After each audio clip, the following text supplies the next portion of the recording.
Hi all, welcome to our channel Navya's world with VK. ఈరోజు మీ ముందుకి క్విక్ అండ్ ఈజీ ఓట్స్ దోశతో వచ్చేసాను.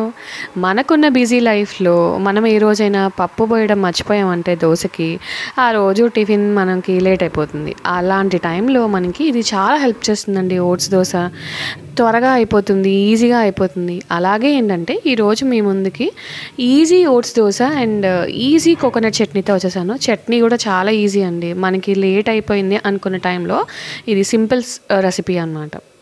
మనకి దీనికి కావాల్సినవి ఏంటంటే మెయిన్గా ఓట్స్ పౌడర్, అట్లాగే ఒక కప్పు బియ్యపిండి. ఒక కప్పు ఓట్స్ పౌడర్కి ఒక కప్పు బియ్యపిండి కావాలి. కానీ ఇక్కడ నేనేంటంటే నా దగ్గర ముందుగా కొద్దిగా దోసపిండి ఉందండి. ఆ దోసపిండిలోకి నేను ఈ ఓట్స్ పౌడర్ అనేది కలుపుకుంటున్నాను. సో చూసారు కదా, ఇక్కడ ఒక బౌల్లో ఓట్స్ ఉన్నాయి. సో ఆ బౌల్తోనే బియ్యపిండి కూడా తీసుకోవాలి. ఆ బౌల్లో ఉన్న ఓట్స్ని నేను మిక్సీ జార్లోకి తీసుకుంటున్నాను.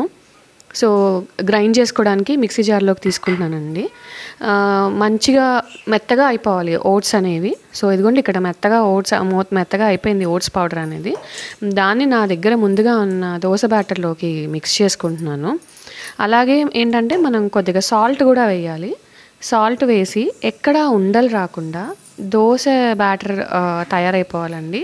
ఉండలు ఉండకూడదు. అందుకనే నేను బాగా కలుపుకుంటున్నానండి. ఇక్కడ ఉండలు ఉండకుండా ఉండాలి. అట్లాగే మనకి దోశ బ్యాటర్ కన్సిస్టెన్సీ రావాలంటే కొద్దిగా వాటర్ కూడా యాడ్ చేసుకోవాలి. అది ఇక్కడ యాడ్ చేసేసుకుంటున్నాను. చూస్తున్నారు కదా, చూడండి ఎలా కలుపుతున్నాను. మనకి ఇప్పుడున్న బిజీ షెడ్యూల్లో మనకి ఈజీగా అయిపోవాలంటే ఇది ఒక బెస్ట్ టిఫిన్ అని చెప్తాను నేను. అట్లాగే ఏంటంటే నా దగ్గర దోసపిండి ఉంది కాబట్టి నేను ఇట్లా చేసుకుంటున్నానండి. అదే మన దగ్గర దోసపిండి లేదనుకోండి, మనం ఏం చేయాలంటే ఓట్స్ అనేవి మనం పెరుగులో కాసేపు నానబెట్టుకుని ఒక 10-15 మినిట్స్ అట్లా తర్వాత గ్రైండ్ చేసుకుని బియ్యపిండిలో వేసుకున్నాం అనుకోండి, అప్పుడు కూడా మనం అలా కూడా చేసుకోవచ్చు. బట్ ఇక్కడ నా దగ్గర దోసపిండి ఉంది కాబట్టి నేను ఆ ప్రొసీజర్లోకి వెళ్ళలేదు. చూసారా, ఇక్కడ దోశ కన్సిస్టెన్సీలోకి వచ్చేసింది. అట్లాగే ఇప్పుడు మనం చట్నీ కూడా రెడీ చేసుకోవాలి కదా. చట్నీకి అయితే ఇది చాలా క్విక్ అండ్ ఈజీ. చూడండి ఒకసారి, నేను జస్ట్ పచ్చిమిరపకాయలు వేస్తున్నాను, చింతపండు వేస్తున్నాను, అలాగే వెల్లుల్లి రెబ్బలు వేసాను, కొబ్బరి ముక్కలు కూడా వేసానండి. అలాగే కొబ్బరి ముక్కలతో పాటు కొత్తిమీర కూడా వేసాను. ఇవి కారం పచ్చిమిరపకాయలు అండి, అందుకని నేను ఒక 4 మాత్రమే తీసుకున్నాను. అలాగే కొద్దిగా పుట్నాల పప్పు, ఒక 1/2 కప్పు పుట్నాల పప్పు కూడా తీసుకుంటున్నానండి. అదిగోండి, 1/2 కప్పు పుట్నాల పప్పు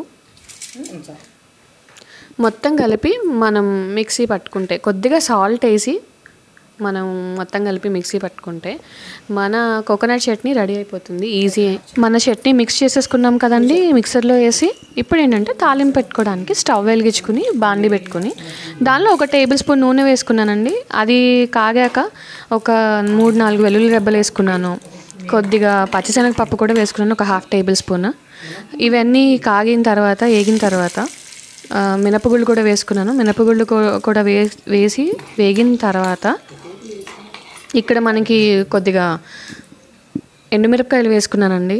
అలాగే ఆవాలు, జీలకర్ర ఇవన్నీ 1/2 టేబుల్ స్పూన్ అన్నీ కలుపుకుని మొత్తం మనకి తాలింపు అంతా వేగిన తర్వాత కొద్దిగా కరివేపాకు వేసుకుని దింపేసుకోవటమేనండి. బాండి స్టవ్ కట్టేశాక ఏంటంటే మనం ఏదైతే మిక్సీ జార్లో గ్రైండ్ చేసుకున్నామో ఆ చట్నీని మన తాలింపులో కలుపుకోవాలి. చూసారు కదా ఎంత ఈజీగా అయిపోయిందో చట్నీ అనేది. మనం జస్ట్ తాలింపుకే స్టవ్ వెలిగించాము, రిమైనింగ్ దేనికి స్టవ్ వెలిగించలేదు. సో కాబట్టి మనకి చట్నీ అనేది చాలా ఈజీగా అయిపోయింది.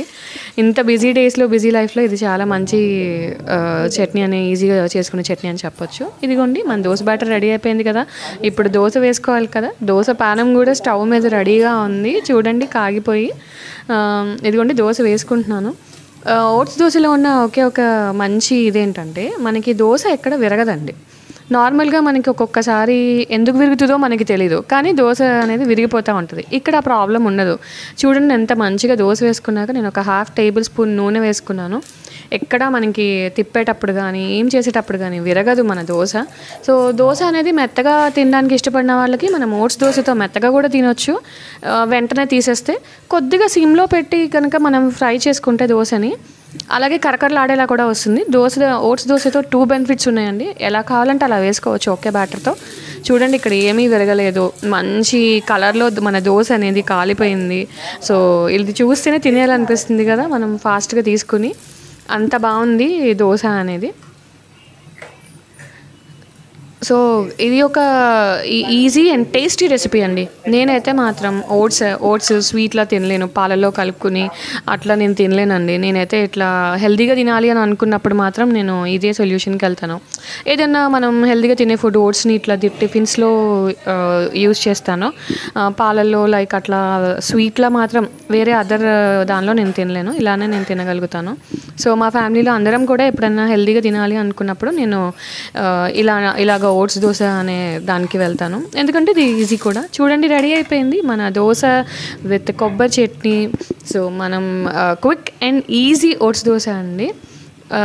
సో మీకు నా రెసిపీస్ కనుక నచ్చినట్టయితే నా ఛానల్ని సబ్స్క్రైబ్ చేసుకోండి, నా వీడియోస్ని లైక్ చేయండి, నా కంటెంట్ని షేర్ చేయండి. Thank you so much for watching the video.